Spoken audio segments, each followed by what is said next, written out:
Naomi Sinclair was supposed to have the perfect wedding to the city's most eligible bachelor. But when cold reality shattered the fairy tale, she ran straight into the path of the enigmatic Victor Blackwood. Now, as danger lurks and sparks fly, she must decide, is this a new prison or her true escape? Before we get into the story, comment below where in the world you are watching from today.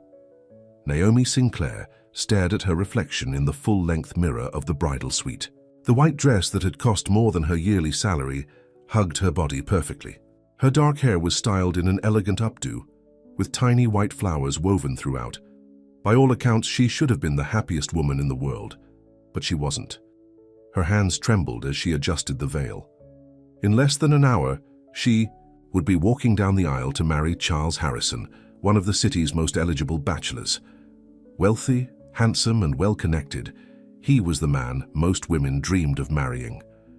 "You look absolutely stunning," her mother Diane exclaimed as she entered the room. "Charles won't be able to take his eyes off you," Naomi forced a smile. "Thanks, Mom." "Are you okay, honey? You look pale."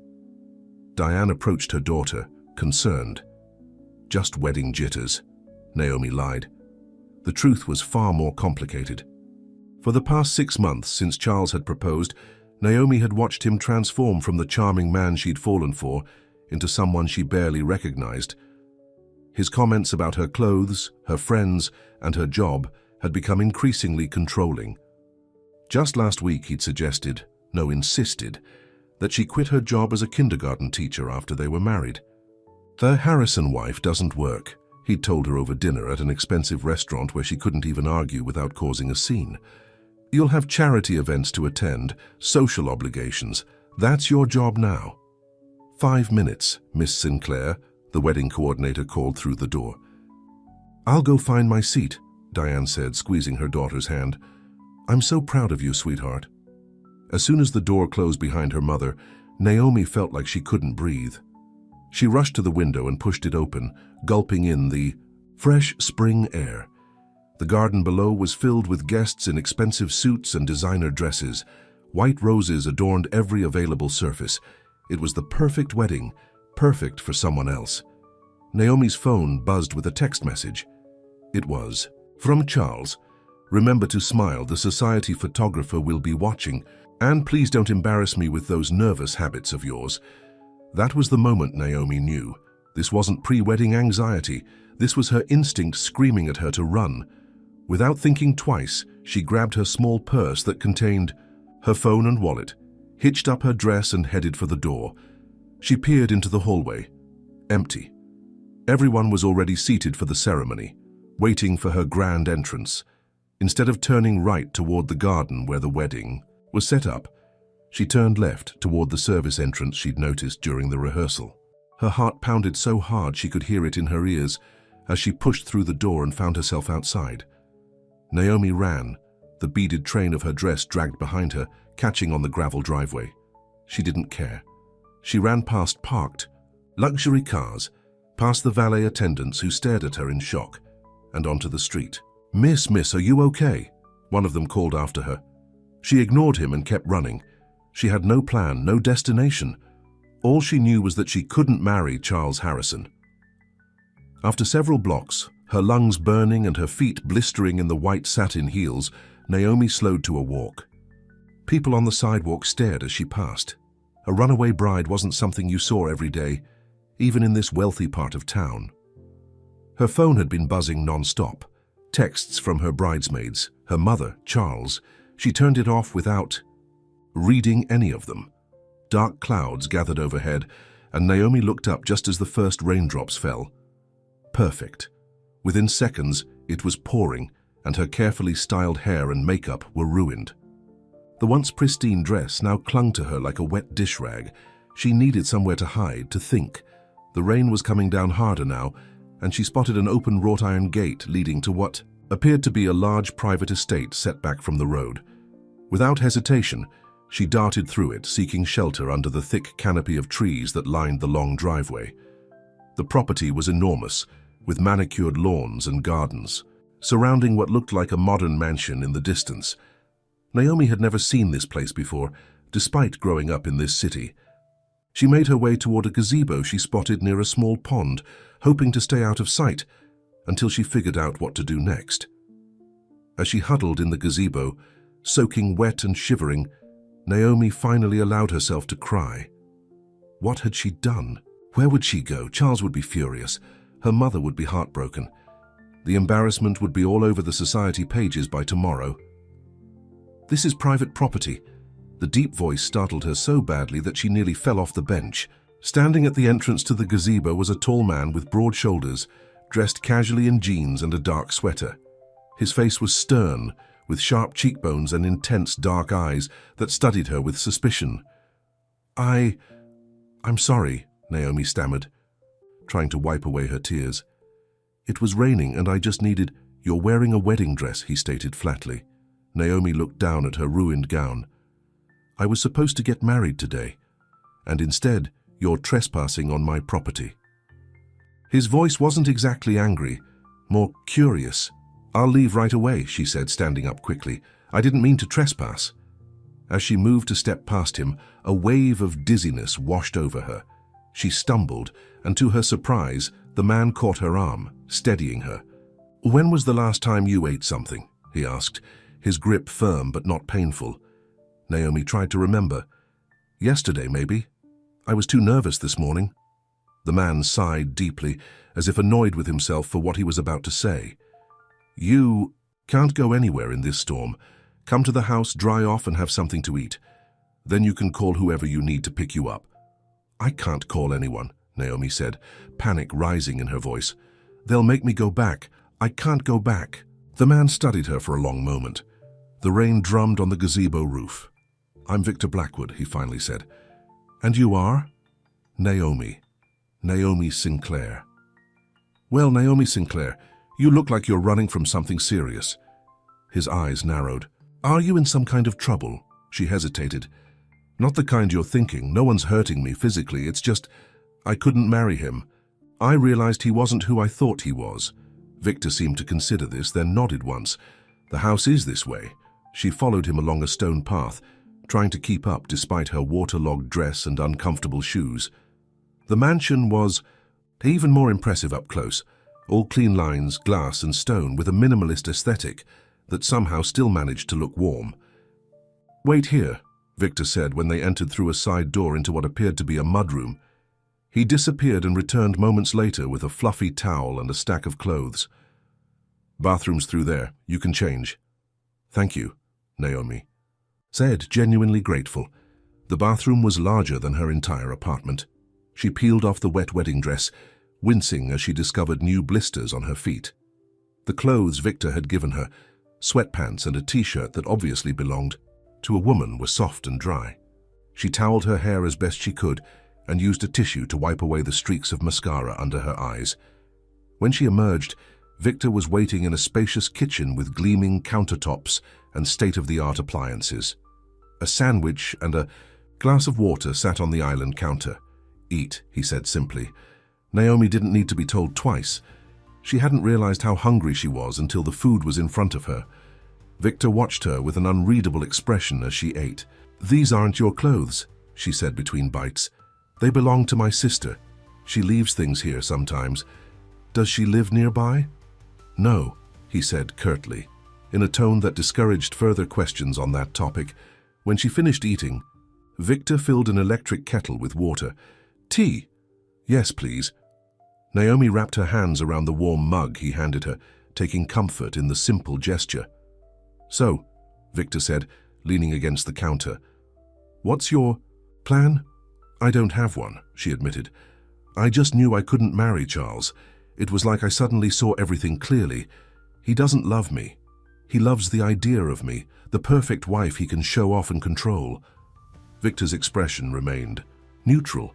And your family? My mother adores Charles. She thinks I won the lottery by catching his attention. My father died when I was young, so it's just her. She's probably mortified right now. Naomi felt a pang of guilt. I should call her, at least let her know I'm safe. But she'll try to convince me to go back. Where will you go after this? I have a friend, Melissa, who might let me stay with Her, but Charles knows where she lives. Naomi bit her lip. I need a hotel just for a few days until I figure things out. Victor was quiet for a moment, seeming to have an internal debate. Finally, he said, You can stay here. Naomi's eyes widened. What? No, I couldn't impose. This house has 6 bedrooms. You can use one of them until you sort out your situation. His tone was matter-of-fact. Unless you'd prefer a hotel. I don't understand why you'd help me. You don't even know me. Victor's lips curved slightly, not quite a smile. Let's just say I recognize someone in need of refuge when I see them. Before Naomi could respond, a phone rang. Victor pulled his cell from his pocket, glanced at the screen and frowned. I need to take this. There's a guest room upstairs, first door on the right. Make yourself comfortable. He walked away, already answering the call with a curt, Blackwood. Left alone in the kitchen, Naomi tried to process what had just happened. This morning, she was about to marry one of the city's most powerful men. Now she was wearing a stranger's clothes in a stranger's house, accepting his offer of shelter. It was surreal. The rational part of her brain warned that she knew nothing about Victor Blackwood. He could be dangerous. But something in her gut told her she was safer here than she would be returning to Charles. Upstairs, the guest room was simple but luxurious, with a queen-sized bed covered in crisp white linens and large windows overlooking the garden. Naomi sat on the edge of the bed, suddenly exhausted. The adrenaline that had carried her this far was wearing off, leaving her drained. Her wet wedding dress lay in a heap on the bathroom floor downstairs. She should hang it up, try to salvage it, but part of her wanted to burn it, to erase all evidence of the day she'd almost made the biggest mistake of her life. She lay back on the bed, her eyelids heavy. Just a short rest, she told herself. Then she'd figure out what to do next. When Naomi woke, the room was dark except for the soft glow of a bedside lamp that hadn't been on before. She sat up, disoriented. According to the clock on the nightstand, it was just past 9 p.m. She'd slept for hours. On the chair near the window, she spotted clothes that hadn't been there earlier. Jeans, a sweater, socks, and even a package of new underwear with the tag still on. Next to them was a note in a bold, angular handwriting. These should fit. Kitchen is stocked if you're hungry, help yourself. The simple courtesy brought unexpected tears to her eyes. When was the last time someone had done something kind for her without expecting anything in return? After washing her face and changing into the new clothes, which fit surprisingly well, Naomi ventured downstairs. The house was quiet, but warm lights illuminated the hallway. She found her way back to the kitchen and opened the refrigerator, which was indeed well stocked. She made herself a simple sandwich and poured a glass of juice. As she ate at the kitchen island, she heard footsteps approaching. Victor appeared in the doorway, now dressed in dark pants and a grey button-down shirt. He looked like he'd just come from a business meeting. "You're up," he said. "Thank you for the clothes, and for letting me sleep." He nodded. "Your phone's been ringing. I put it on the charger in the living room."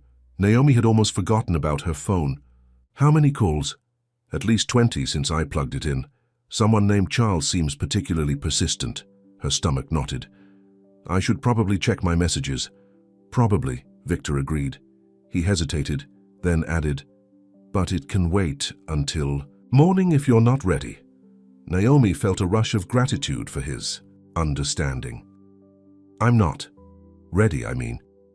Victor moved to a cabinet, pulled out a bottle of whiskey and 2 glasses.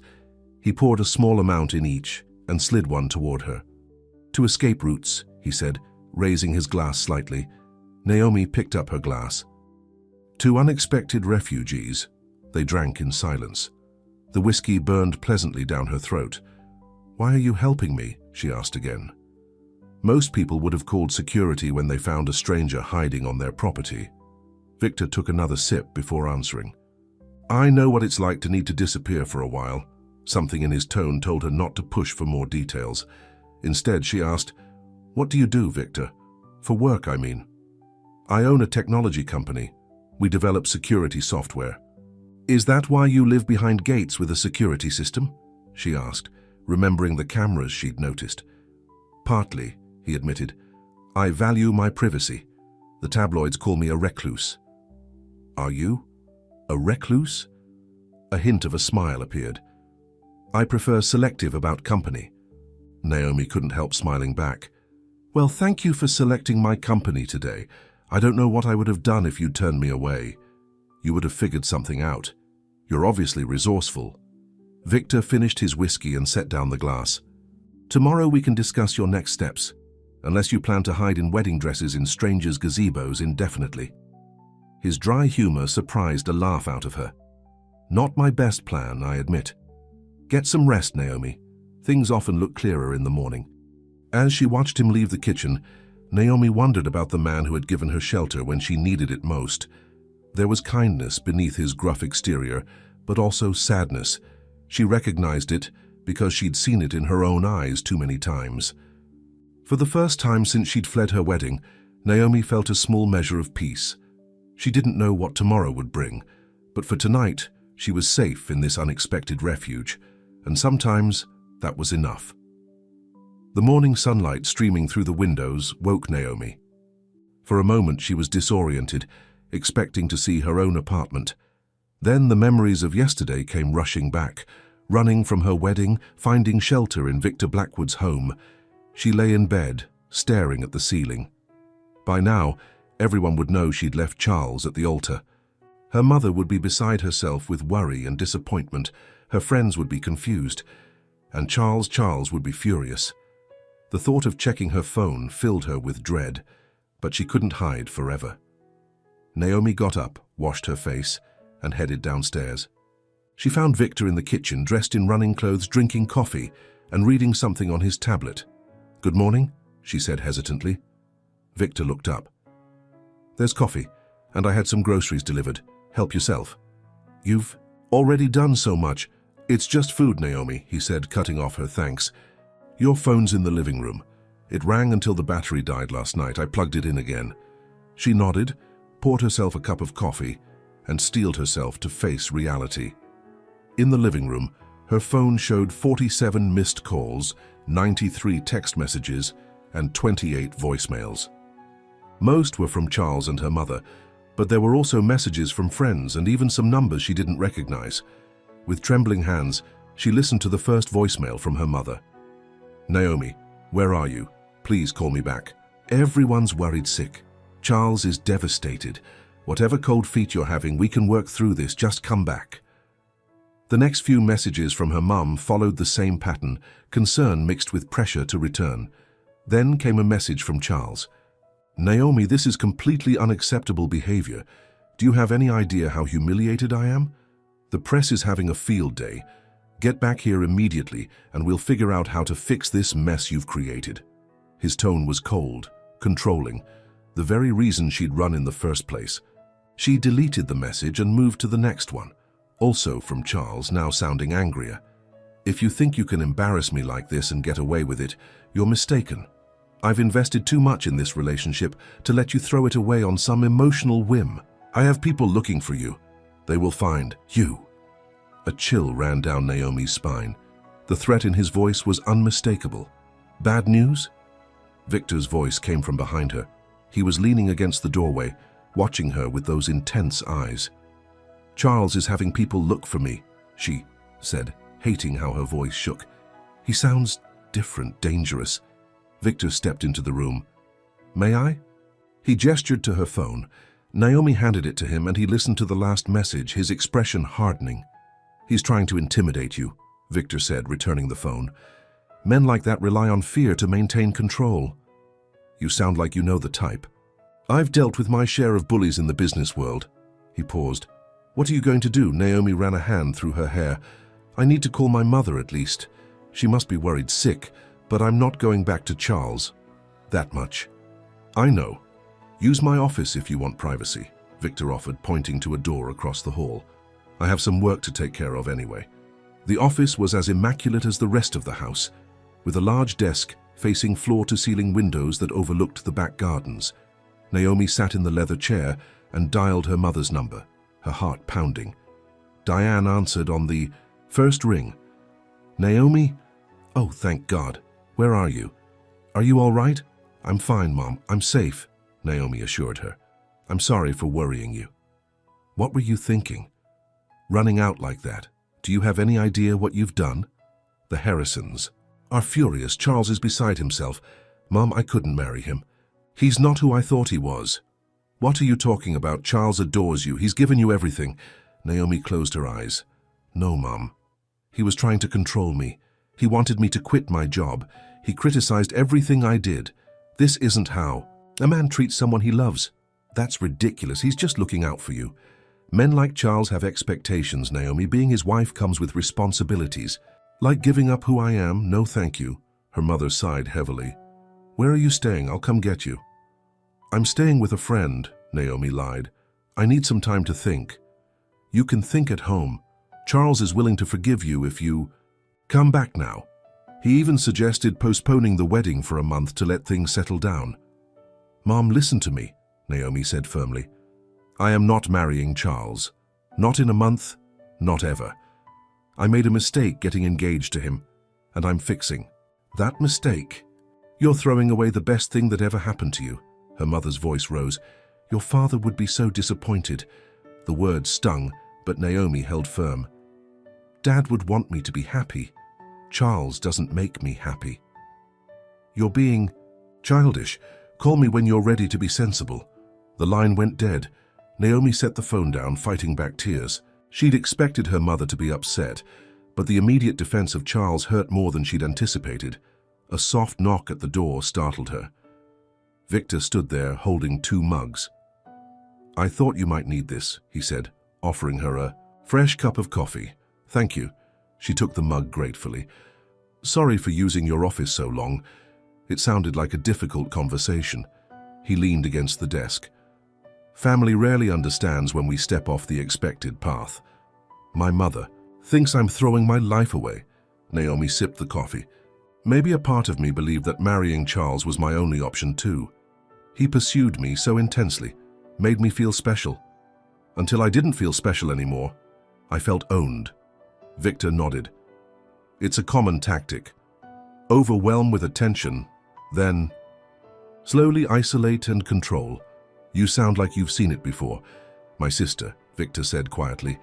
She married a man like your Charles. It took her 5 years and a broken arm to leave him. Naomi's eyes widened. I'm so sorry. She's in Europe now, rebuilding her life. Victor's expression softened slightly. Those aren't her clothes you're wearing, by the way.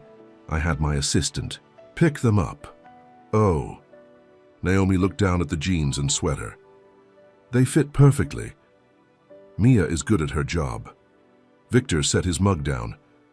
Speaking of jobs, I need to attend to some business matters. Make yourself at home. There's a library down the hall if you get bored. After he left, Naomi wandered through the house, curious about the man who had taken her in. The place was beautifully designed but felt more like a showcase than a home. There were few personal touches, no family photos, no mementos. In the library, floor-to-ceiling bookshelves held an impressive collection. Everything meticulously organized. She pulled out a well-worn copy of Jane Eyre and settled into a comfortable armchair. The familiar story provided a welcome escape from her own drama. Hours later, Victor found her there, still reading. How you like the classics, he observed. Naomi looked up. My father used to read them to me when I was little. He said good stories never go out of style. Your father sounds wise. He was. She closed the book. He died when I was 12. Heart attack. I lost my parents when I was 23, Victor offered. Car accident. I'm sorry. Naomi studied him. Is that why you live alone? In this big house? A shadow crossed his face. I prefer the solitude. It's simpler. Simpler, maybe. But lonely. Being alone and being lonely aren't the same thing, Victor said. But something in his tone suggested he wasn't entirely convinced of his own words. Before Naomi could respond, her phone rang. She checked the screen and her face paled. It's Charles. You don't have to answer. If I don't, he'll just keep calling. She took a deep breath and answered. Hello? Where the hell are you? Charles's voice was cold with fury. I'm safe. That's all you need to know. That's not how this works, Naomi. I've spent months planning. This wedding introducing you to the right people, investing in your future with me. You don't get to just walk away." "Actually, that's exactly what I get to do," she replied, finding courage she didn't know she had. "I don't want to marry you, Charles." "Is there someone else? Is that it?" "No, this is about us, about how you treat me." He laughed, a harsh sound. "How I treat you? I've given you everything. Designer clothes, jewelry, introduced you to people. You never could have met on a teacher's salary. I was going to give you a life most women only dream about." "You were going to give me a cage," Naomi said firmly. "I don't want your things, Charles. I just want my freedom." "This isn't over, Naomi. I will find you." The threat in his voice was unmistakable. "No one makes a fool of me." The call ended and Naomi put the phone down with shaking hands. "He's not taking this well," Victor observed dryly. "No." She looked up at him. "I'm sorry to bring this trouble to your doorstep. Maybe I should go somewhere else. Charles has resources. If he finds out I'm here, he might cause problems for you." Victor's expression hardened. "Let him try. I've dealt with worse than spoiled, entitled businessmen used to getting their way." "You don't understand. Charles's family has connections. His father is on the city council. They donate to the police foundation. And my company provides the security systems for half the government buildings in this state," Victor replied calmly. "Trust me, Naomi. I can handle Charles Harrison." The confidence in his voice was reassuring. For the first time since running from her wedding, Naomi felt truly safe. "Now," Victor continued, "I've arranged for a new phone for you. Your current one is probably how he'll try to track you. We'll get you set up with a temporary number until this blows over." "You've thought of everything," Naomi said, surprised by his thoroughness. "It's what I do, identify vulnerabilities, secure them." He walked to the window. "Your ex-fiancé will eventually move on when he realizes you're serious about ending things. I hope you're right." Naomi joined him at the window, looking out at the garden where she'd hidden just yesterday. "It feels like a lifetime ago that I was standing in that wedding dress." "Do you regret it?" "Running? No," she said without hesitation. "It was the most honest thing I've done in months." Victor turned to face her, and for the first time she saw a genuine smile transform his serious face. "Good for you." That smile did something strange to Naomi's heart. For a fleeting moment, she glimpsed the man beneath the carefully constructed walls, and she liked what she saw. The moment was interrupted by the doorbell. Victor's smile vanished, replaced by a wary expression. "Stay here," he instructed. "I'm not expecting anyone." From the library window, Naomi watched as Victor answered the front door. She couldn't see who was there, but Victor's posture was tense. The conversation was brief, and soon he was closing the door and returning to the library. "What was it?" she asked nervously. "A messenger with an invitation to some charity gala next weekend." Victor tossed the envelope onto a side table. "Nothing important." Relief washed over her. "For a moment I thought, that Charles had found you?" Victor shook his head. "Even if he did, I wouldn't let him near you." The protectiveness in his voice surprised her. "Why do you care what happens to me? We just met." Victor was quiet for a moment. "I told you about my sister. What I didn't tell you is that I knew what was happening for months before she finally left him. I saw the signs but didn't intervene. I thought it wasn't my place." His jaw tightened. "I won't make that mistake again." "You can't save everyone." "Victor, I'm not trying to save everyone, just you." The intensity in his dark eyes made her breath catch, for now at least. For the next few days, Naomi settled into a routine at Victor's house. He gave her a new phone with a different number and helped her set up a secure email account. During the days, Victor worked either in his home office or at his company headquarters downtown, while Naomi spent time reading in the library or walking in the gardens. In the evenings, they would have dinner together, usually ordered in since neither of them were skilled cooks. Their conversations gradually became more relaxed, less guarded. Naomi learned that Victor had built his security company from scratch after college, turning an early software innovation into a multi-million-dollar enterprise. He discovered that she had always wanted to open her own preschool someday, a dream she'd set aside when she started dating Charles. "Why did you?" Victor asked one evening as they sat on the terrace with glasses of wine. Set aside your dream, I mean, Naomi sighed. Charles made it sound impossible, too risky, too much work, for too little reward. He said I could do charity work with children instead, if I really wanted to play teacher. She made air quotes around the phrase. Victor's expression darkened. He sounds like an ass. The blunt assessment made Naomi laugh. He is. I just didn't see it clearly until recently. What will you do now? Go back to teaching? I don't know. I loved my job at the elementary school, but Charles made me quit when we got engaged. He said his fiancée shouldn't be working for such a small salary. So that's your first step, Victor said matter-of-factly. Get your job back. It's not that simple. The school year's already started. They've hired someone else. Then find another school, or start planning that preschool of yours. His confidence in her was both flattering and intimidating. I can't just start a business. I don't have the resources or experience. Victor set down his wine glass. What would you need to make it happen? Space, funding, licenses, staff? Naomi trailed off, then smiled ruefully. See? Impossible. Nothing's impossible. It's just a question of solving problems one at a time. Victor leaned forward. If that's what you really want, don't let anyone convince you it's beyond your reach. Looking into his eyes, Naomi felt something shift between them. There was genuine concern there, and something else. Belief in her that she hadn't felt from anyone in a long time. Thank you, she said softly. For everything.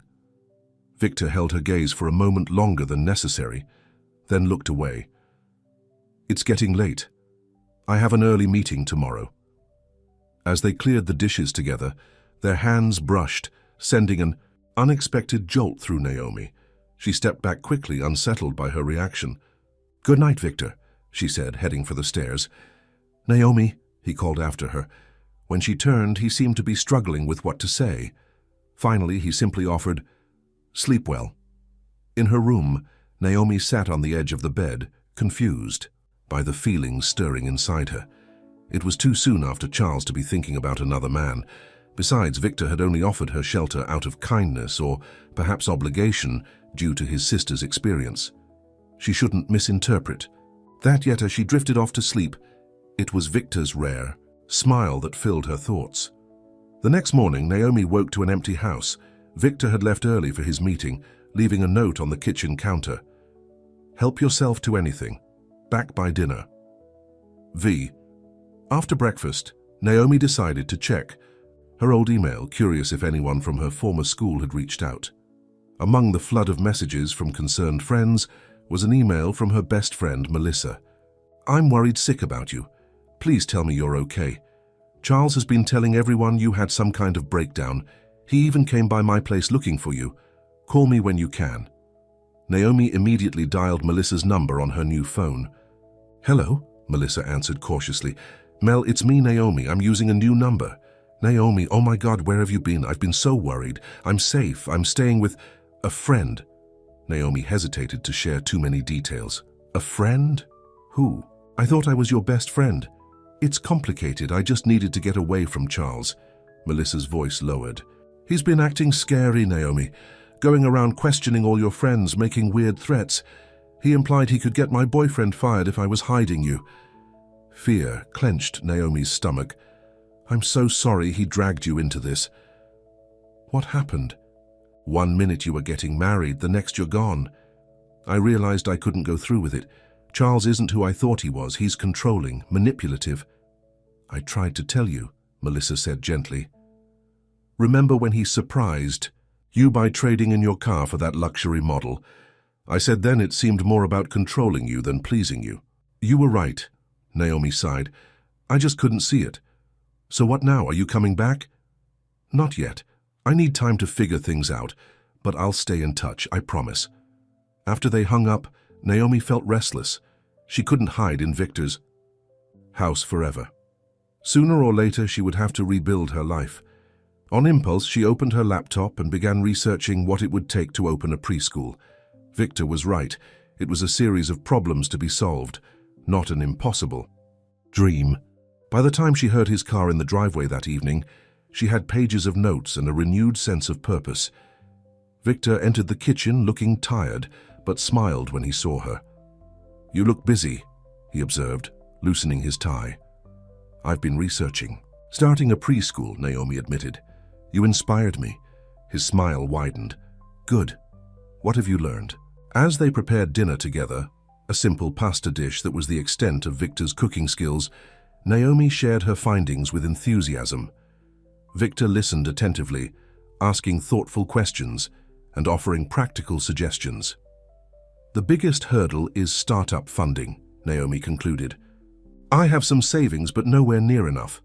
Victor hesitated before saying, "I could help with that." "No," Naomi said firmly. "You've done enough already. I can't take your money too."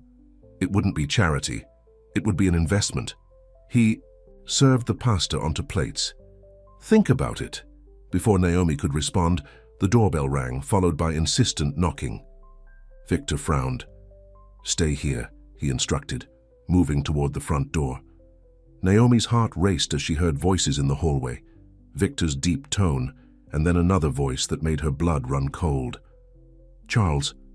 She froze, unsure whether to hide or confront him. The decision was made for her when both men appeared in the kitchen doorway. Charles's handsome face was tight with anger. "So, this is where you've been hiding." His eyes raked over her, then turned accusingly to Victor. "With him." Victor's expression was dangerously calm. "Mr. Harrison, as I explained, Naomi is here as my guest. She doesn't wish to speak with you." "I don't care what you think she wishes," Charles snapped. "Naomi, get your things. We're leaving." Naomi found her voice. "No, Charles, I'm not going anywhere with you." "This isn't a game, Naomi. Do you have any idea what you've done, the embarrassment you've caused me? My father had to call in favors just to keep this out of the national press. I'm sorry for embarrassing you, but I'm not sorry for leaving. We shouldn't be together." Charles laughed coldly. "And what? You think you belong with him?" He gestured dismissively at Victor. "You've known this man for, what, a week? I've invested 2 years in you, Naomi. 2 years of molding you, introducing you to the right people, teaching you how to behave in my world." "That's exactly the problem," Naomi replied, anger rising.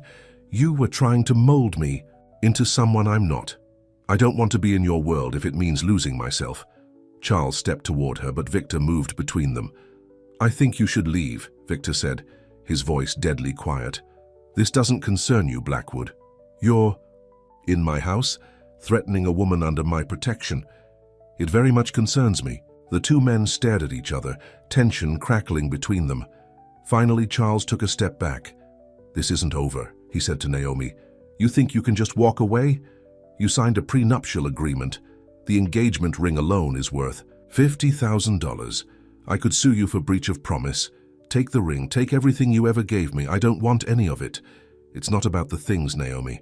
It's about the principle. No one leaves Charles Harrison. No one." He turned to Victor. "And you think I don't know who you are? The reclusive tech genius with the tragic past. I have friends in high places. I can make things very difficult for your company." Victor's smile was chilling. "I welcome you to try, Mr. Harrison. Now get out of my house before I have security. Remove you." For a moment, Charles looked like he might lunge at Victor. Instead, he straightened his expensive jacket and gave Naomi one last cold look. "You'll regret this," he promised before storming out. When the front door slammed, Naomi let out a breath she didn't realize she'd been holding. Victor turned to her, concern evident in his eyes. "Are you all right?" She nodded, though she was shaking. "How did he find me?" "That's something we need to figure out." Victor pulled out his phone. "I'm having my security team do a sweep of the house and grounds. If he planted something or someone to track you here, we'll find it." As the reality of Charles's threats sank in, Naomi felt tears welling up. "I'm so sorry, Victor. I've brought nothing but trouble to your door." To her surprise, Victor reached out and took her hand. His touch was warm, reassuring. "Naomi, look at me," he said gently. When she met his eyes, he continued. "Charles Harrison is a bully who's used to getting his way. Men like him make threats because they've learned it works. But I promise you, he can't hurt me, and as long as you're here, he can't hurt you either." The conviction in his voice made her believe him. Victor Blackwood might be a mystery in many ways, but one thing was becoming clear to Naomi.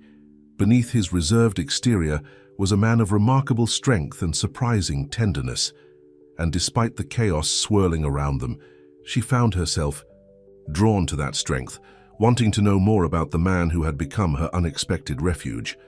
The morning after Charles's unexpected visit, Victor's security team arrived early. They were thorough and professional, sweeping the entire property for surveillance devices. By noon, they had their answer. "We found a tracker on your car," the lead security expert told Naomi. "It was placed under the rear bumper. Sophisticated. Equipment expensive. Your ex-fiancé has resources." Naomi felt sick. "But I don't have a car here." The man glanced at Victor, who nodded for him to continue. "The wedding dress," the security expert explained. "There was a tracking device sewn into the hem. Very small, easy to miss unless you're looking for it." "The dress?" Naomi's voice rose. "In disbelief. That means he was planning this even before the wedding. He was tracking me all along." Victor dismissed the security team with instructions to finish checking the grounds, then turned to Naomi. "Charles is more dangerous than I thought. He was monitoring your movements even when you were together." "I feel violated," Naomi whispered, wrapping her arms around herself. "What kind of man does that? The kind who sees people as possessions?" Victor's expression was grim. "We've removed both trackers, but we need to assume he'll try other methods to keep tabs on you. I can't believe this is happening. 2 weeks ago I was getting ready to marry him, and now—" Naomi sank onto the sofa. "I never really knew him at all." Victor sat beside her. "People like Charles show you what they want you to see, until they believe they have you. And now that I've challenged him, he's showing his true colors." Naomi ran her hands through her hair in frustration. "What do I do now? I can't hide here forever." "No, but you can be careful while you rebuild your life," Victor said. "Don't let him win by making you afraid." His words sparked something in Naomi. Determination, maybe even defiance. "You're right. I need to start taking steps forward." Victor nodded, approval in his eyes. "What's first on your list?" "Finding a job," she said firmly. "I need income, independence." "I might be able to help with that," Victor offered. "My company funds an educational foundation. They're looking for someone to coordinate their early childhood programs." Naomi's eyes widened. "Are you offering me a job?" "I'm suggesting you apply for one," Victor clarified. "The foundation director makes the hiring decisions, not me. But your experience as a kindergarten teacher would be relevant." "I don't know what to say." "Say you'll think about it." Victor stood up. "Either way, you should get your resume updated. You can use my office." Over the next few days, Naomi threw herself into preparation, updating her resume, researching the foundation, and practicing interview questions. Victor gave her space to work, but was available when she needed advice. In the evenings, they continued their dinners together, their conversations growing deeper, more personal. "Tell me about your sister," Naomi asked one night as they sat in the living room after dinner. "Is she like you?" Victor's lips curved slightly. "Helena is my opposite in many ways. Outgoing, impulsive, wears her heart on her sleeve. But she's just as stubborn as I am. You miss her." "Yes," he admitted. "But she's happy in Paris. After what she went through with her ex-husband, she deserves peace." "What happened?" Naomi asked gently. "You mentioned she took 5 years to leave." Victor was quiet for a moment, swirling the whiskey in his glass. Robert seemed perfect at first, charming, successful, attentive. By the time they got married, he had already started isolating her from friends and family, but subtly.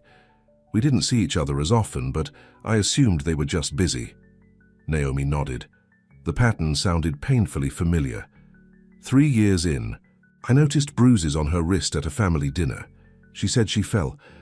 I believed her because I wanted to. Victor's voice hardened. It got worse. She made excuses not to see me. When we did meet, she was nervous, constantly checking her phone. Classic signs I should have recognized. "It's not your fault, Victor.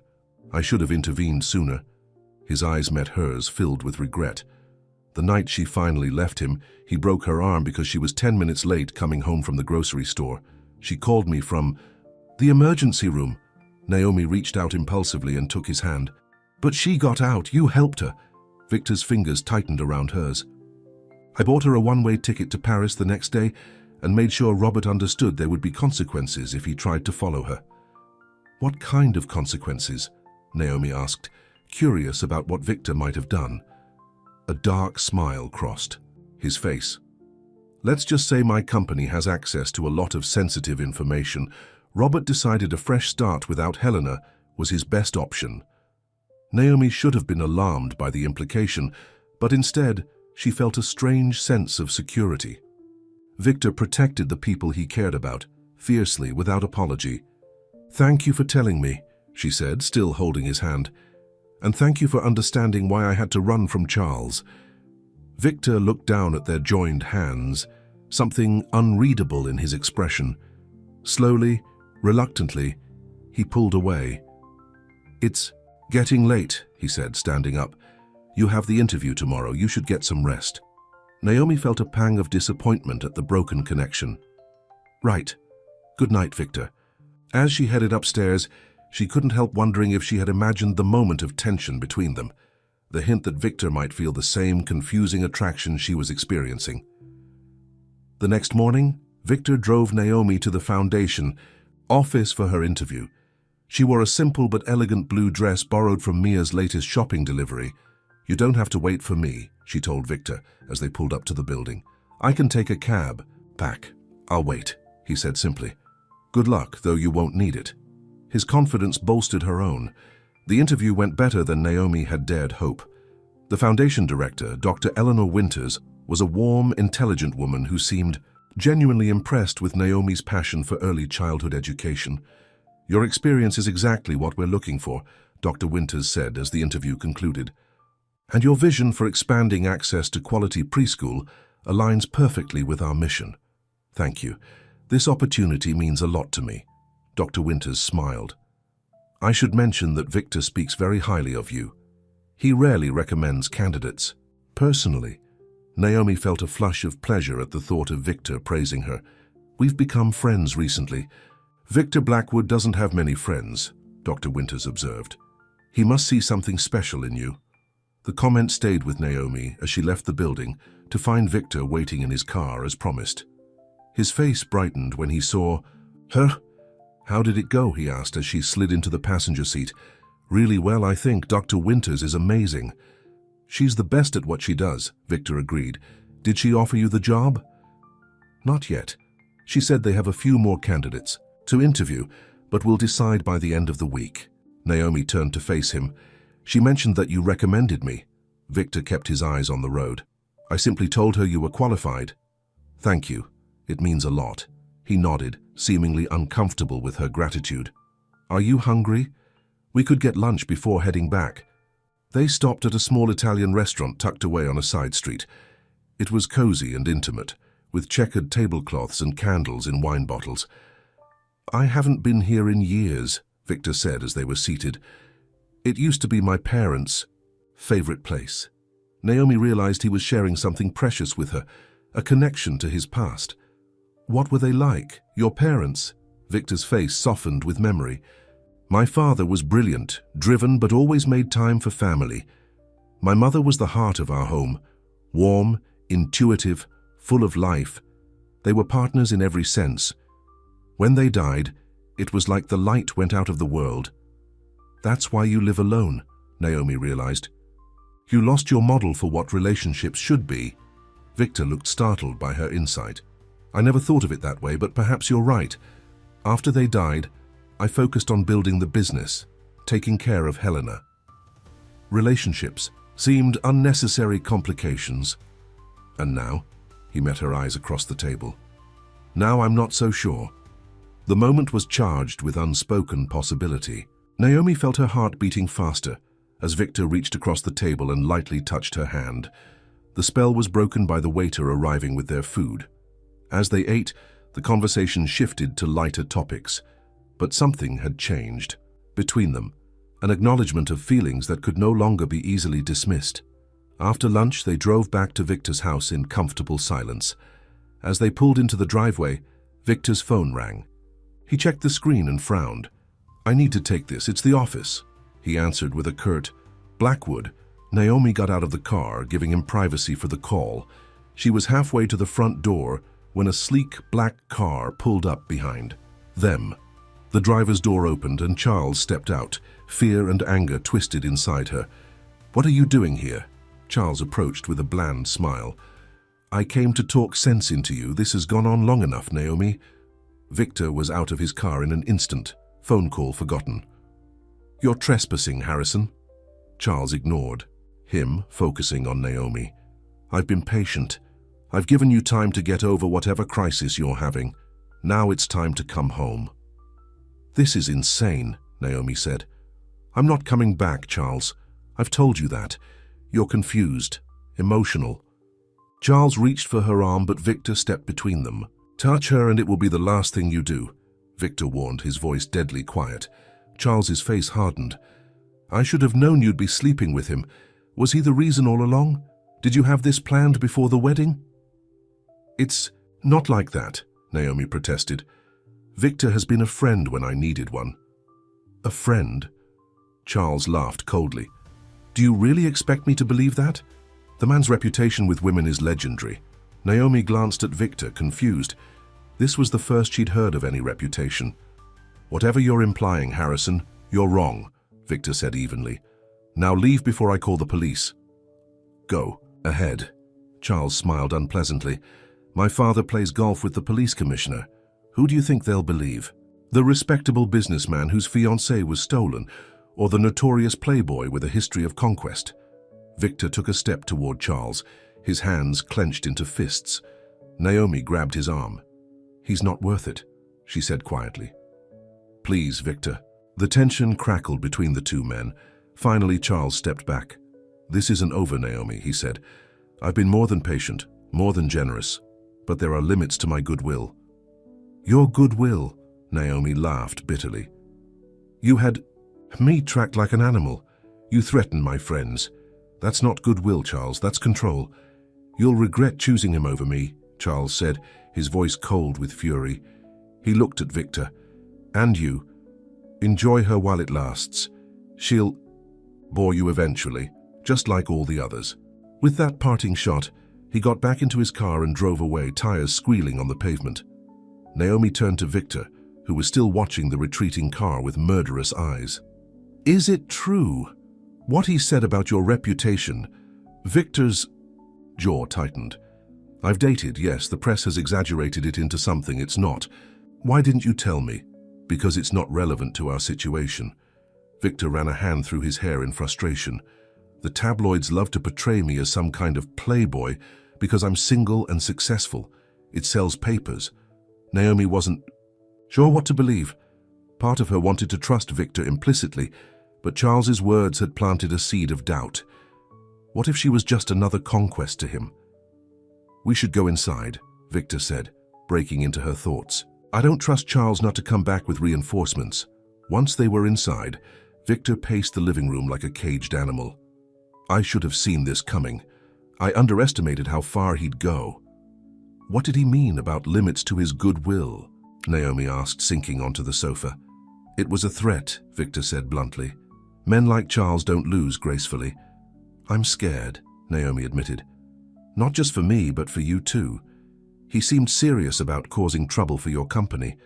Victor stopped pacing and sat beside her. Don't worry about me or my company. I've dealt with worse threats than Charles Harrison. He's dangerous, Victor. So am I, when provoked. Victor's eyes were hard. But I'm more concerned about you. He won't give up easily. What am I going to do? I can't stay hidden away forever. Victor was quiet for a moment, thinking. You need to establish your independence. Get that job with the foundation. Find an apartment. Build a life he can't control. And in the meantime, you stay here where it's safe. Victor turned to face her fully. Naomi, I need to ask you something, and I want you to be honest. Her heart skipped. Okay. Are you still in love with him, any part of you? No, she said without hesitation. I'm not sure I ever was. I was in love with who I thought he was, not who he really is. Victor nodded, seemingly satisfied with her answer. Then we'll get through this. Together. The word together hung between them, heavy with implication. Naomi found herself studying Victor's face, the strong jaw, the intelligent eyes, the rarely seen smile that transformed his serious demeanor. In just 2 weeks, this man had become more important to her than she wanted to admit. Victor, what is this? Between us? She asked, needing clarity. Charles assumes we're involved, but we haven't even— I know what we haven't done, Victor said softly, and I know what I want to do. He reached out and touched her cheek, a gesture so tender it made her breath catch. Slowly, giving her every chance to pull away, he leaned forward and kissed her. It was gentle at first, almost hesitant, so different from Charles's demanding kisses. Then Naomi responded, and the kiss deepened, filled with a hunger that surprised them both. His arms went around her, pulling her closer, and she melted against him, feeling truly desired for perhaps the first time in her life. When they finally broke apart, both breathing hard, Victor rested his forehead against hers. I've wanted to do that since the day I found you hiding in my gazebo, Naomi smiled. Even soaking wet in a wedding dress? Especially then, he admitted with a rare grin. You looked like some wild, desperate creature who'd do anything to be free. It was captivating.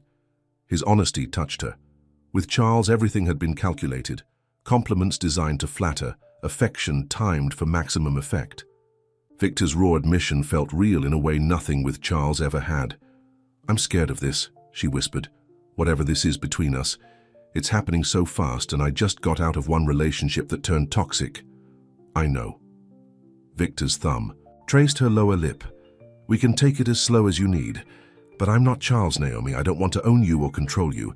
I just want to be with you. Why me? You could have anyone. Victor's expression turned serious. Because you're real. You ran from a life most women would kill for.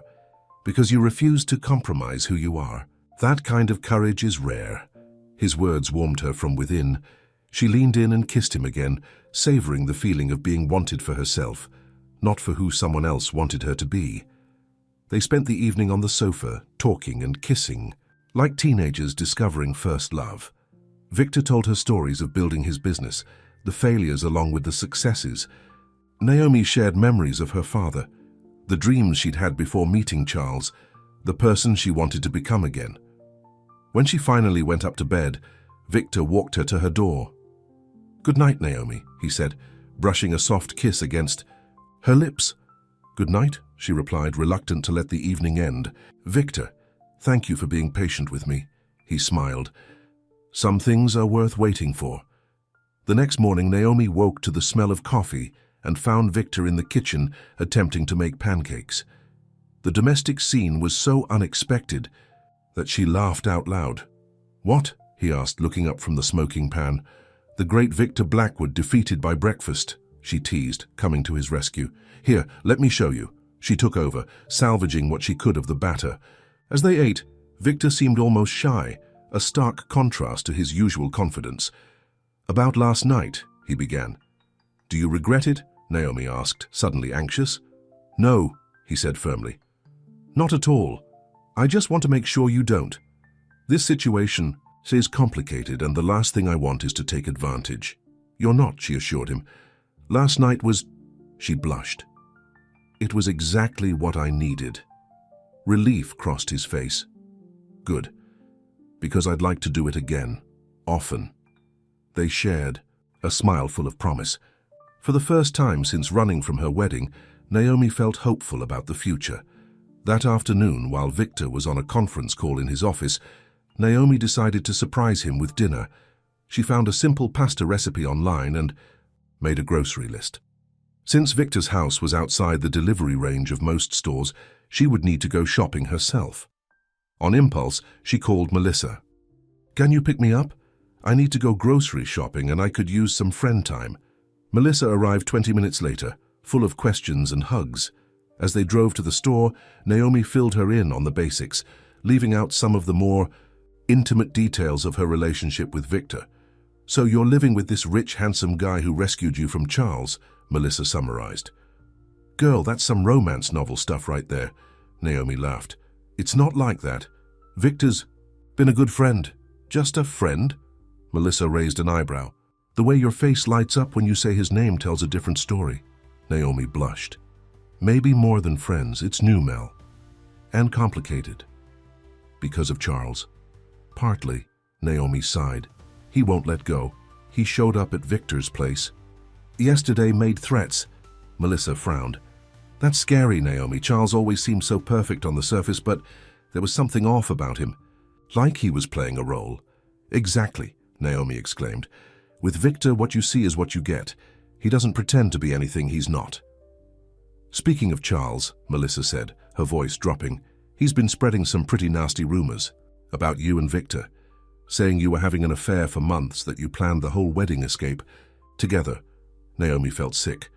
That's ridiculous. I only met Victor the day I ran. I know that, but Charles is convincing, and he's got his family's PR team working overtime. Melissa gave her a sympathetic look. Your mom's been backing him up, too. Of course she has, Naomi said bitterly. She's always loved Charles more than she loved me. At the grocery store, Naomi tried to push thoughts of Charles aside and focus on dinner. She selected fresh ingredients, planning a simple but delicious meal. As they were checking out, Melissa nudged her. Don't look now, but that woman by the magazine rack keeps staring at you. Naomi glanced over to see a stylish woman in her 40s, pretending to browse magazines while watching them. When their eyes met, the woman quickly looked away. Probably one of Charles's society friends, Naomi whispered. Let's get out of here. They paid and hurried to the car. As Melissa drove back toward Victor's house, Naomi kept checking the rearview mirror. I think we're being followed, she said, spotting a black sedan that had been behind them since they left the store. Melissa accelerated slightly. What should we do? Don't go directly to Victor's, Naomi decided. Drive around a bit. See if they stay with us. The sedan maintained its distance but definitely followed their turns. After 15 minutes of random driving, Melissa pulled into a busy shopping center. Let's lose them in the crowd, she suggested. They parked and quickly entered the mall, weaving through shoppers until they found a service exit on the opposite side. From there, they doubled back to the car through a different route and managed to leave without being followed. That was terrifying, Melissa said, as they finally approached Victor's gate. Charles is really stalking you. He won't let me go, Naomi said quietly. He sees me as his property. At the gate, Naomi entered the security code Victor had given her. As they drove up to the house, she saw Victor on the front steps, his expression a mixture of relief and anger. Where have you been? He demanded as soon as she got out of the car. You didn't leave a note. You didn't answer your phone. I'm sorry, Naomi said, realizing she'd left her phone charging in her room. I wanted to surprise you with dinner. Victor ran a hand through his hair, his agitation clear. I was worried something had happened to you. Melissa watched the exchange with interest. So you must be Victor, she said, extending her hand. I'm Melissa, Naomi's best friend. Victor shook her hand, his manner cooling into polite reserve. Nice to meet you. Thank you for bringing Naomi home safely. She's lucky to have found you, Melissa said, giving Naomi a meaningful look. I should get going. After Melissa left, Victor helped Naomi bring the groceries inside. His earlier anger had faded, but he was still tense. You shouldn't have gone out without telling me, he said as they unpacked the bags. Not with Charles on the warpath. I'm not a prisoner here, Victor, Naomi replied, a hint of defiance in her voice. I can't live in fear of Charles forever. I know that, but we need to be careful until we know what he's planning. Victor set down a tomato with more force than necessary. Someone followed you from the store, didn't they? Naomi stared at him. How did you know? Because I had you followed too, he admitted. What? Naomi stepped back, shocked. You had me followed without telling me? For your protection, Victor explained quickly. My security team has been keeping an eye on you whenever you leave the property. They reported the black sedan tailing you but lost track when you went into the mall. Naomi struggled to find the right word. That's controlling, Victor, just like Charles. Victor's expression hardened. I'm nothing like Charles. I'm trying to keep you safe by making decisions about my safety without my knowledge or consent. How is that different? Because I'm not doing it to control you. Victor's voice rose in frustration. I'm doing it because I care about you, and Charles is a genuine threat." Naomi took a deep breath, trying to calm her racing heart. Part of her understood Victor's reasoning, but another part felt betrayed. "You should have told me," she said firmly. "Relationships need trust, Victor. Honesty." Victor was quiet for a moment, his expression unreadable. Then he nodded slowly. "You're right. I should have told you. I'm sorry." His apology surprised her. Charles had never apologized for anything. He would have justified his actions, turned it around to make her the unreasonable one. "I'm not used to this," Victor admitted. "Caring about someone the way I care about you. It makes me irrational sometimes." The vulnerability in his confession melted her anger. "I care about you too. That's why I need you to be straight with me. No secrets, no decisions about my life without my input." "Agreed." Victor reached for her hand. "No more secrets." As they prepared dinner together, the tension gradually eased. By the time they sat down to eat, they were laughing again, the argument behind them.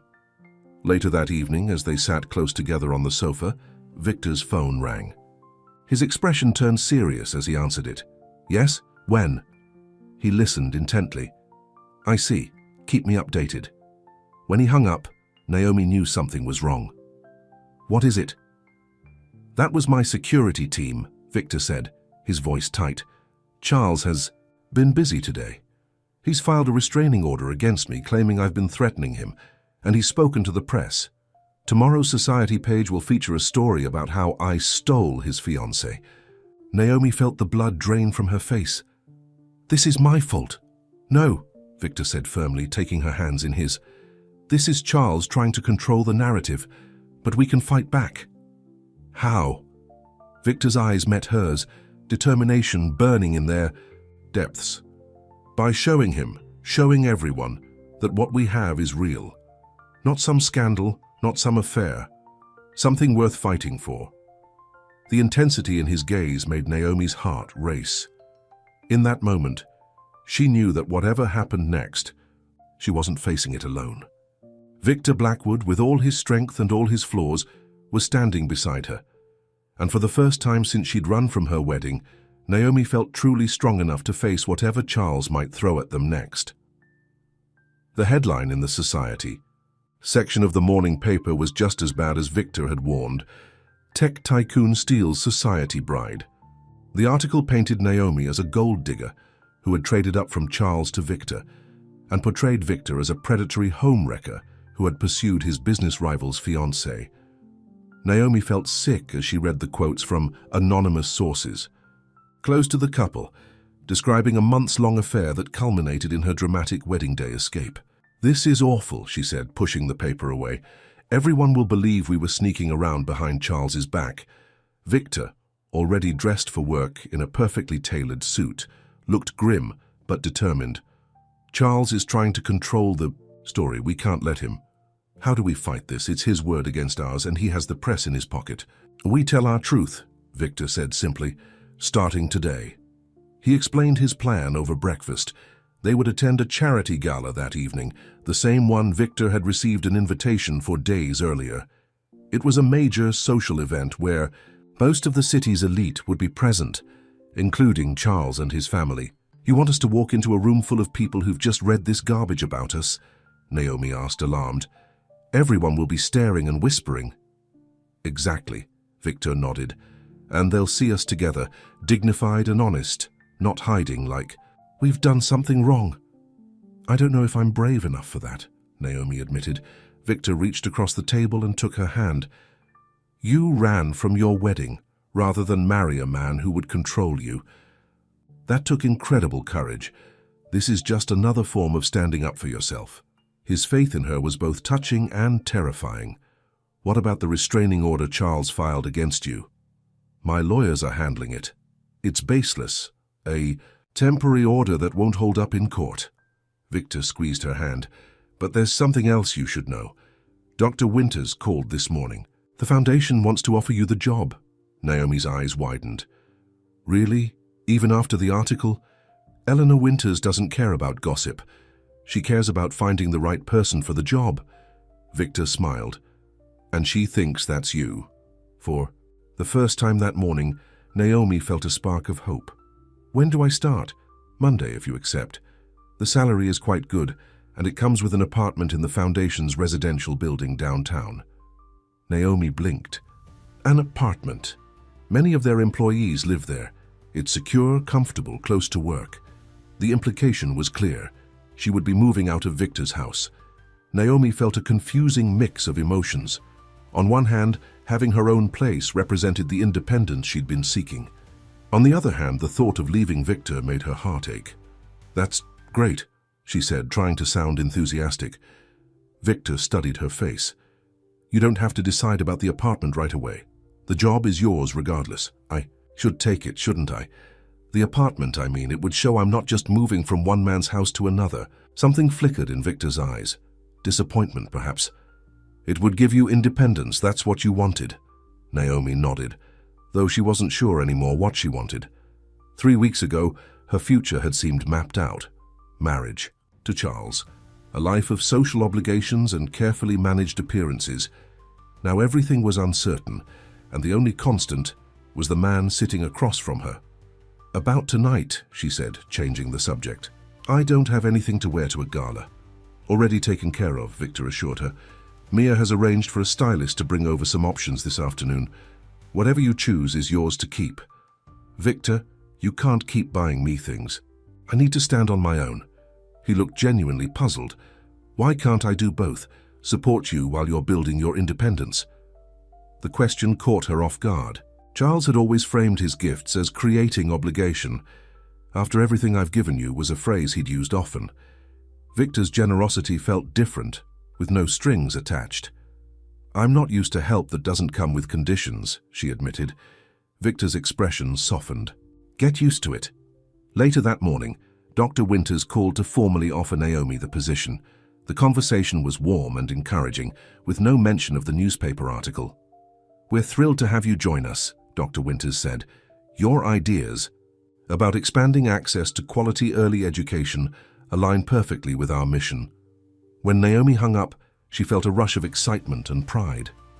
This was a real opportunity, something she'd earned on her own merits. She immediately called Melissa to share the news. "I got the job," she exclaimed when her friend answered. "That's amazing.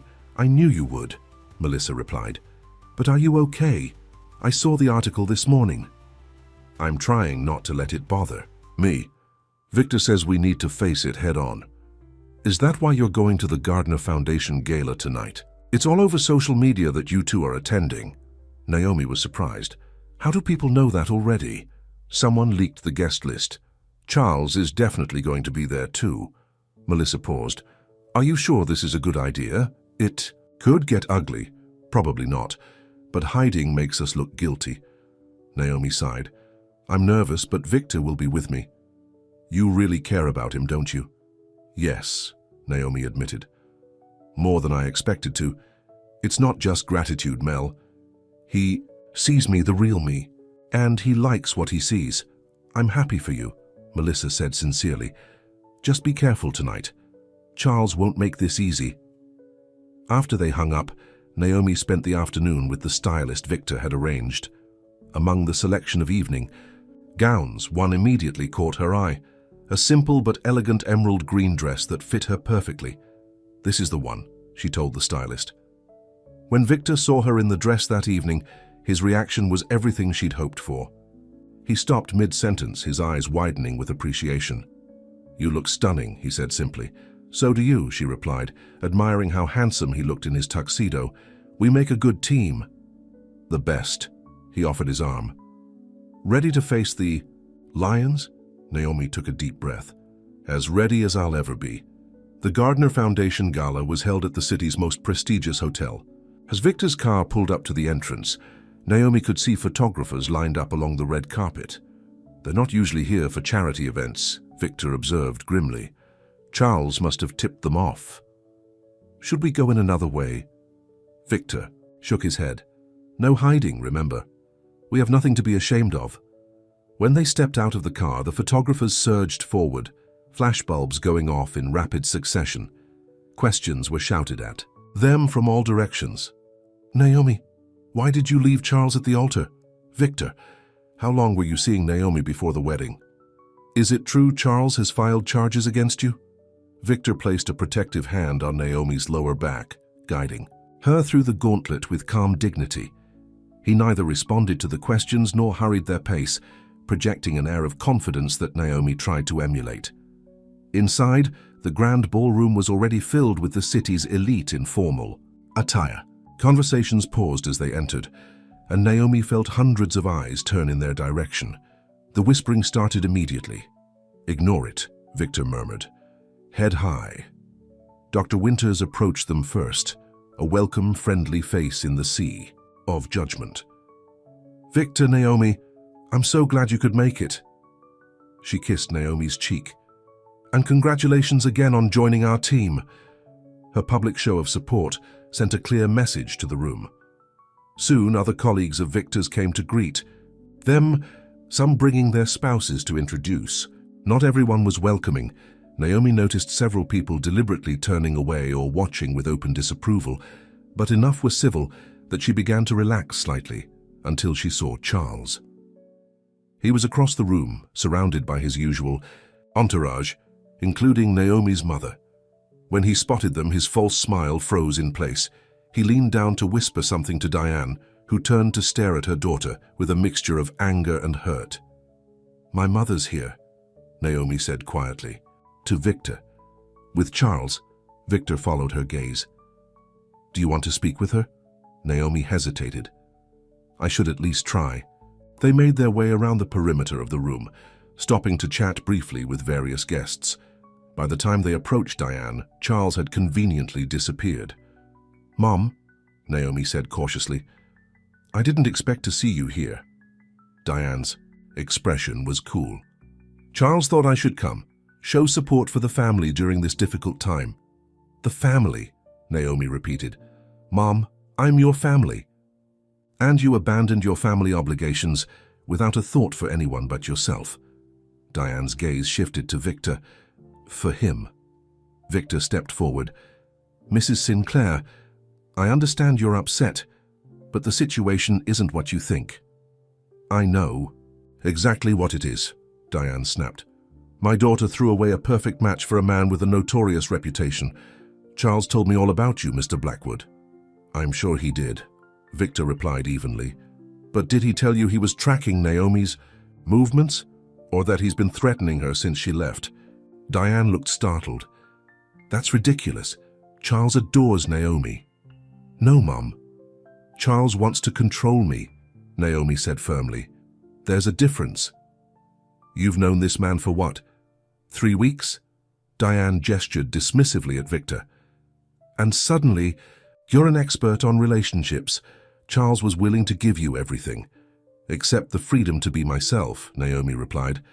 "I know this is hard for you to understand, but I wasn't happy with Charles. I would have been miserable as his wife." Diane's expression hardened. "You've made your choice. I hope you don't regret it when he moves on to his next conquest." With that, she walked away. Naomi blinked back tears. That went well. Victor's arm slid around her waist, steadying her. "Give her time. She's been influenced by Charles's version of events. What if she never comes around?" "Then it's her loss," Victor said simply. "You deserve people in your life who support your happiness, not just their idea of what your life should be." His words warmed her from within. Despite the stares and whispers surrounding them, Naomi felt stronger with Victor beside her. They made their way to their assigned table, where they were joined by Dr. Winters and several Foundation board members, all of whom treated Naomi with respect. Halfway through dinner, Charles approached their table. He was smiling, but his eyes were cold. "Naomi, Victor, how nice to see you both." His voice carried just enough to attract attention from nearby tables. "I'm surprised you had the courage to show your faces here tonight." Victor stood, placing himself slightly in front of Naomi. "We have nothing to hide, Harrison." "No?" "Then, perhaps Naomi won't mind explaining to everyone how long your affair was going on before she left me at the altar." Charles looked around at the now silent tables nearby. "The society pages have it at 3 months. Is that accurate?" Naomi stood up, her heart pounding but her voice steady. "There was no affair, Charles. I met Victor the day I left our wedding. I ran because I finally realized what kind of man you really are." Charles's smile tightened. "And what kind of man is that?" "The kind who puts tracking devices in his fiancée's clothes," Naomi said clearly. "The kind who threatens her friends when she leaves him. The kind who uses his influence to spread lies when he doesn't get his way." A murmur spread through the nearby tables. Charles's face flushed with anger. "You ungrateful little—" he began. Stepping toward her, Victor moved quickly, blocking his path. "That's enough, Harrison. Walk away while you still can." For a tense moment it seemed Charles might physically lash out. Then a photographer approached, camera ready, and Charles's public mask slipped back into place. "This isn't over," he said, quietly before turning to leave. As he walked away, Naomi noticed several people watching the exchange with newly thoughtful expressions. Her public accusation about the tracking devices had clearly made an impression. "You were magnificent," Victor murmured when they sat back down. "I was terrified," she admitted, "but it felt good to tell the truth." The rest of the evening passed, without further confrontation. By the time they left, Naomi had received several supportive comments from women who had witnessed her stand against Charles, including the wife of the mayor, who whispered, "Good for you, dear. That man always gave me the creeps." In the car heading home, Naomi finally relaxed against Victor's shoulder. "We survived." "More than survived," Victor corrected. "You changed some minds tonight. People aren't stupid. They can recognize truth when they hear it." "Do you think Charles will back off now?" Victor's expression grew serious. "Not yet. Men, like Charles, don't give up easily. But we've shown him we won't be intimidated." Back at Victor's house, they settled in the living room with glasses of wine, both needing to unwind after the emotional evening. "I should call the foundation tomorrow," Naomi said, kicking off her heels. "Accept the apartment offer." Victor was quiet for a moment. "Is that what you want?" "It makes sense, doesn't it? I can't stay here forever." "Why not?" The question was simple but loaded with meaning. Naomi looked at him, her heart beating faster. "What are you saying, Victor?" "I'm saying I don't want you to go." He set down his wineglass and moved closer to her on the sofa. "These past weeks with you have been— I can't remember the last time I felt this alive, this connected to someone." "I feel it too," she admitted. "But it's all happening so fast. I just got out of one relationship." "I know." Victor took her hands in his. "And I'm not asking you to jump into another one. I'm just asking you not to leave yet. Give us time to figure out what this is between us." The vulnerability in his eyes touched her deeply. This brilliant, powerful man was opening himself up to her in a way she suspected few people ever saw. "Okay," she said softly. "I'll stay. For now." The relief on his face was immediate. He leaned forward and kissed her gently. "For now," he agreed. "We'll take it one day at a time." The next morning, Naomi called Dr. Winters to accept the job, but declined the apartment for the time being. The director was understanding, making no comment about Naomi's living arrangements. "We're thrilled to have you joining us," she said warmly.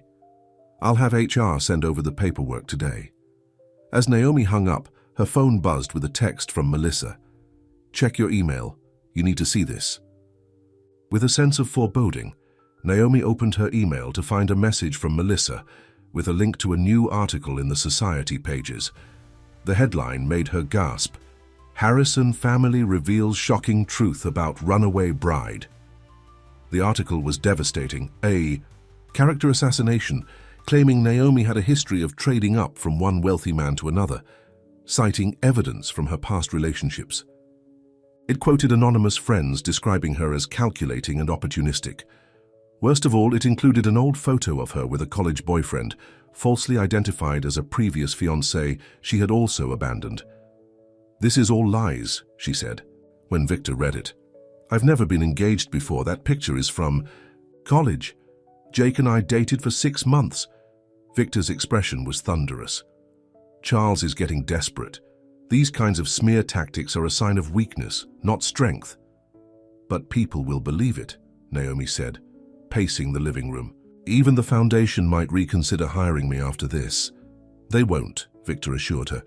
Eleanor knows character assassination when she sees it. My mother probably helped with this, Naomi said bitterly. She's the only one who would have access to my old photos. Victor pulled out his phone. Time to fight back. Over the next hour, he made several calls, speaking in terse, authoritative tones to various associates. When he finished, he looked grimly satisfied. What did you do? Naomi asked. Called in some favors. The newspaper will be printing a retraction tomorrow with an apology for publishing unverified claims. He paused. And Charles is about to discover that attempting to manipulate public opinion can backfire. Meaning? Meaning my company provides security software to most of the major corporations in this city, including his father's firm. I've personally requested an audit of their systems. Victor's smile was cold. They won't pass. They never do. Isn't that using your power just like Charles uses his? Naomi asked carefully. Victor considered this. Perhaps. But the difference is I'm not fabricating evidence or spreading lies. Their systems really do need updating. They're vulnerable to attack. I'm just moving them to the front of the audit schedule. Before Naomi could respond, her phone rang. It was Dr. Winters. Naomi, I've just seen that disgraceful article, the director said without preamble. I want you to know it changes nothing about our job offer. In fact, the Foundation is issuing a statement of support for you this afternoon. Tears of relief filled Naomi's eyes. Thank you, Eleanor. That means more than I can say. We protect our own, Dr. Winters said firmly. And for what it's worth, I've known Charles Harrison since he was a child. He was a bully then and he's a bully now. You made the right choice leaving him. After hanging up, Naomi relayed the conversation to Victor, who nodded approvingly. Eleanor is a force of nature. Having her in your corner is worth more than a dozen society columnists. The Foundation's public support proved to be a turning point. Over the next few days, the narrative began to shift. Other women came forward with stories about Charles's controlling behavior in previous relationships. Business associates quietly distanced themselves from the Harrison family.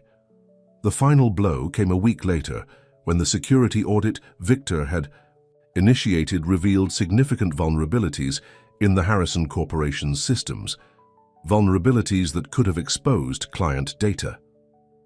The resulting scramble to address the issues dominated business news, giving Charles little time or energy to continue his vendetta against Naomi. Through it all, Naomi found strength she didn't know she possessed. She started her new job at the Foundation, throwing herself into work she truly cared about.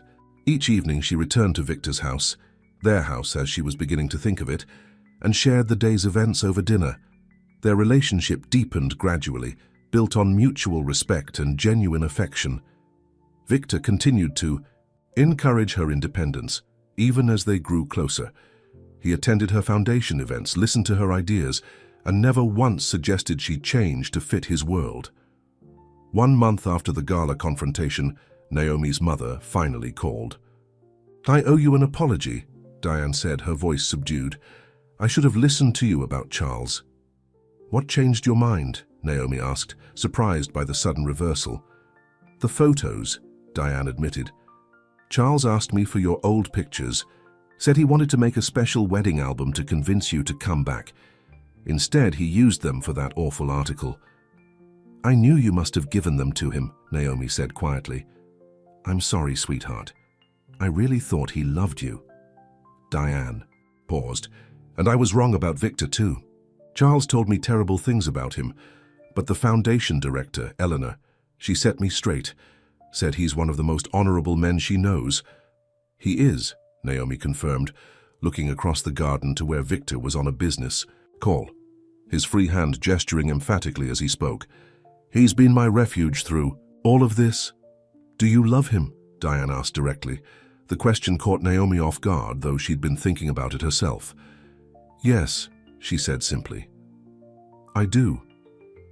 Then I'd like to meet him properly, without Charles's influence poisoning my judgment. Naomi smiled, hope blooming in her chest. I'd like that.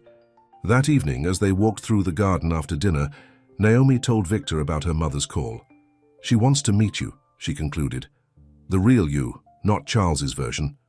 Victor looked pleased but cautious. I'm glad she's coming. Around, family relationships are important.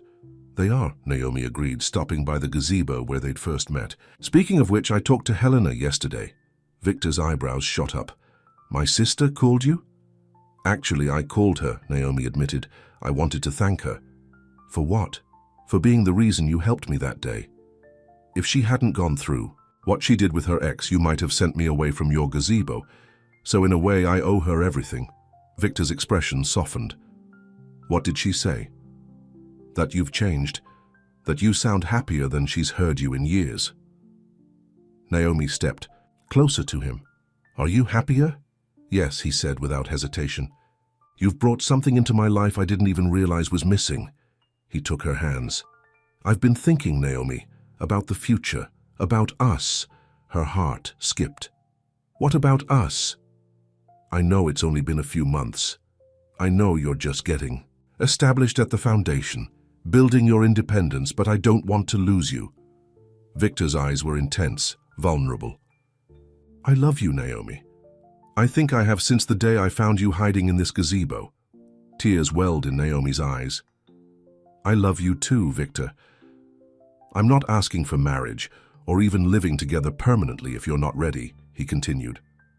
I just want you to know that whatever you need, time, space, support, I'm here, for as long as you want me.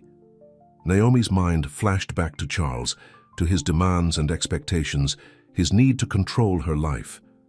The contrast with the man before her, offering love without conditions, supporting her choices even when they might lead her away from him, couldn't have been clearer. What I need, she said softly, stepping into his arms, is you. Just you. Victor, the man who gave me refuge when I was at my lowest, the man who believed in me when I barely believed in myself. He held her close, his heartbeat strong and steady against her cheek.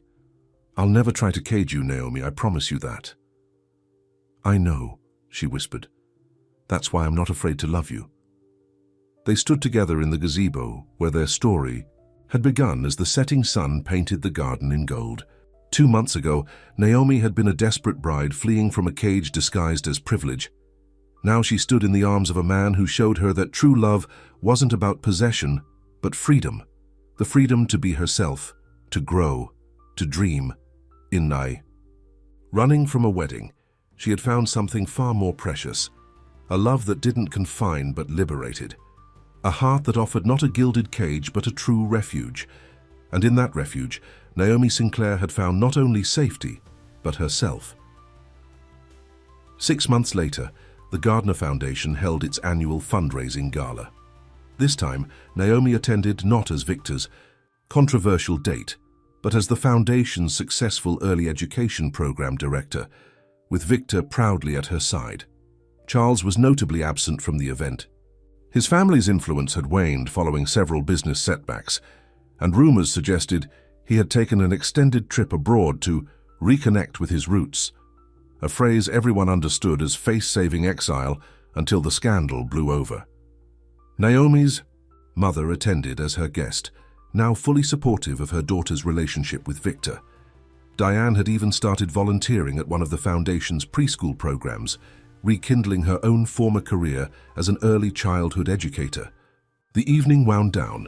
Victor led Naomi out to the hotel's rooftop garden away from the crowd. I have something for you, he said, pulling a small box from his pocket. Naomi's heart raced. Victor, it's not what you think, he assured her quickly. Or maybe it is, but not in the way you might expect. He opened the box to reveal not an engagement ring, but a simple gold key. What's this? She asked, taking it from the velvet cushion. A key to your own place, Victor explained. I bought the building next to the Foundation. It's being renovated into a model preschool facility, with an apartment upstairs for the director. Naomi stared at him in shock. You bought a building? For me? For the Foundation, he corrected with a smile. But yes, the apartment is for you if you want it. A place that's truly yours, independent of me or anyone else. Victor, I don't understand. We've been living together for months. Why would you want me to move out? "I don't want you to move out," he said earnestly. "I want you to have choices. I want you to stay with me because you want to, not because you have no alternative." The thoughtfulness of the gesture brought tears to her eyes. Even now, after all they'd shared, Victor was still prioritizing her independence. "And there's this too," he added, pulling a second, smaller box from his pocket. This one did contain a ring, a simple but elegant diamond. "Not for now, for whenever you're ready. Whether that's next month or next year or never." Naomi looked from the key to the ring, then up at the man who had changed her life in ways she never could have imagined when she ran from her wedding all those months ago. "I already know my choice," she said, closing her hand around the key. "My choice is you, Victor. It has been since the day you found me in your gazebo." "Are you sure?" he asked, the vulnerability in his eyes touching her heart. "I don't want to rush you." "I'm sure," she affirmed, stepping into his arms, "but I'll keep the key anyway. Every woman needs a refuge of her own, even when she's found a refuge in someone else's heart." Victor smiled, the rare, full smile that still made her heart skip. "So we'll have two homes, one together, one that's just yours." "Perfect," Naomi agreed, kissing him under the stars, "because true love isn't about possession, it's about freedom." And as Victor slipped the ring onto her finger, Naomi knew she had found both, the freedom to be herself and the love that made that freedom meaningful. After all she had been through, she had discovered that sometimes the most unexpected refuge could become the most perfect home. The end.